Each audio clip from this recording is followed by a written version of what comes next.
কেমন আছেন সবাই? আশা করি ভালো আছেন। যেখান থেকে আমার ভিডিওটা দেখছেন সকলকে অসংখ্য ধন্যবাদ। আজকে ফুপির বাসায় এসে কী রান্না করলাম সেটাই আজকে আপনাদের সাথে শেয়ার করব। আর প্রথমে হচ্ছে যে আমি এখানে গরুর মাংসটা করব, এর জন্য হচ্ছে যে আমি আর এটা হচ্ছে আমি প্রেশার কুকারে দিয়ে দিব। আমার ভিডিও যারা দেখেন তারা হওয়ার জন্য কিন্তু প্রেশার কুকারে রান্না করি, এর জন্য হচ্ছে। আর এখানে হচ্ছে মুরগির মাংস, যে কক মুরগি, এটা হচ্ছে একটু শক্ত হয়, আর এর জন্য হচ্ছে আমি এটা প্রেশার কুকারে দিয়ে দেবো। আর এর জন্য হচ্ছে আমি পেঁয়াজ কুচি, এগুলো সব ধরনের মশলা আগে কষিয়ে নেব। দেখতেই পাচ্ছেন মশলা যখন কষানো হয়ে যাবে। আর এটা হচ্ছে আমাদের ফুপির বাসায় গ্যাসের খুব সমস্যা, যেহেতু এর জন্য হচ্ছে আমি ইলেকট্রিক চুলা নিয়েছি রান্না করার জন্য। আর দেখতেই পাচ্ছেন মশলা যখন একদম কষানো হয়ে যাবে, এরপরে হচ্ছে যে আমি মাংসটা দিয়ে দিব। দেখতেই পাচ্ছেন মাংসটা দিয়ে ভালো মতো কষিয়ে নেব। আর ফুপির বাসায় যখনই আসি আমি বেশিরভাগ, যদি ভালো মন্দ কিছু রান্না হয় আমি রান্না করার চেষ্টা করি, যেহেতু একটু ভিডিও নেওয়ার চেষ্টা করি আর রান্নারও চেষ্টা করি। আর যেহেতু খুবই বলতেছে আজকে তুই রান্না কর, এই জন্য হচ্ছে যে আমি রান্না করতে চলে আসলাম। আর এখানে মুরগির মাংস কষানো হয়ে গেছে, এখন আমি পরিমাণে একটু পানি দিয়ে এটাকে আমি ঢাকনা দিয়ে ঢেকে দেব।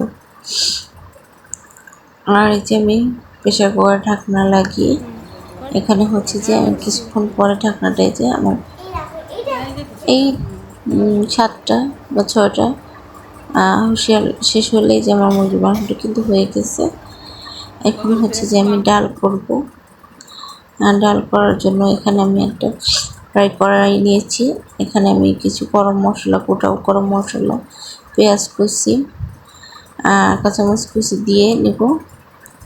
আর যেহেতু আমি এটা মুগের ডাল করব, এর জন্য হচ্ছে যে আগের যেরকম মশলা দিয়েছি সব ধরনের, এরকমই আমি সব ধরনের মশলা দিব। আদা রসুন জিরা বাটা দিয়ে দেব। আর যেখান থেকে আমার ভিডিওটা দেখেন না কেন সকলকে অসংখ্য ধন্যবাদ আমার ভিডিওটা দেখার জন্য। আর যদি ইউটিউব থেকে দেখেন অবশ্যই চ্যানেলটা সাবস্ক্রাইব করবেন, আর যদি ফেসবুক থেকে দেখেন তাহলে পেজটা ফলো দিয়ে রাখবেন। এদিকে আমার মশলা কষানো হয়ে গেছে, কিন্তু আমি এখন এটার মধ্যে হচ্ছে এখানে মুরগির চামড়া আর পাটা যেটা ছিল সেগুলো দিয়ে নিব। দেওয়ার পর হচ্ছে ভালো মতো কষানো হয়ে গেলে, একদম এটা চামড়া শক্ত হয়, একদম কয়েকবার করে কষিয়ে নেব। কষানো হয়ে গেলে হচ্ছে আমি ডালটা দিয়ে দিব।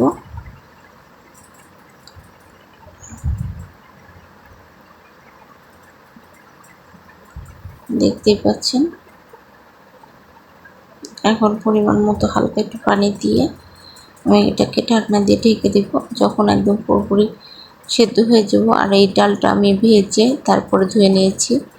আর মুগের ডাল ভেজে দিলে হচ্ছে যে স্মেলটা ভালো আসে, তাহলে আমার কাছে গন্ধ লাগে। এটাকে আমি ভালো মতো কষিয়ে নেব একসাথে মাংসের সাথে। কষানোর পর হচ্ছে যে আমি ভালো মতো কয়েকটা সেকেন্ড কষানোর পরে এটাকে ঝোল দিয়ে দিব। আর এখানে আমি পরিমাণ মতো পানি দিয়ে দেব, দেখতেই পাচ্ছেন। আর আজকের রান্নাটা স্পেশাল কিন্তু সবই সরিষার তেল দিয়ে হবে। আর এই ভিডিওটা করা হচ্ছে যে আমার শুক্রবার করা।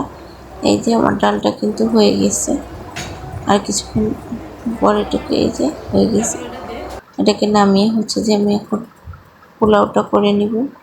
এর জন্য হচ্ছে যে আমি পেঁয়াজ কুচি আর কিছু গোটা মশলা দিয়ে দিব। দিয়ে ভালো মতো ভাজা হয়ে গেলে আমি দিয়ে দিব আদার পেস্ট। আগে মানুষ হচ্ছে যে আদা মানে রস করে দিত, আর যেহেতু আমি আদা রস করে আদা একদম পেস্ট করে দিয়ে দিব। কিছুক্ষণ ভাজার পর হচ্ছে যে আমি আদা বাটাটা দিয়ে দিই। একদম ভালো করে মিহি করে নিতে হবে, মানে বাটার মতো একদম পেস্ট করতে হবে। এটাকেও ভালো মতো কষানোর পর হচ্ছে যে পরিমাণ মতো লবণ দিয়ে দিব। লবণ দেওয়ার পর আমি দেখতেই পাচ্ছেন, এরপর আমি চালটা দিয়ে দেব।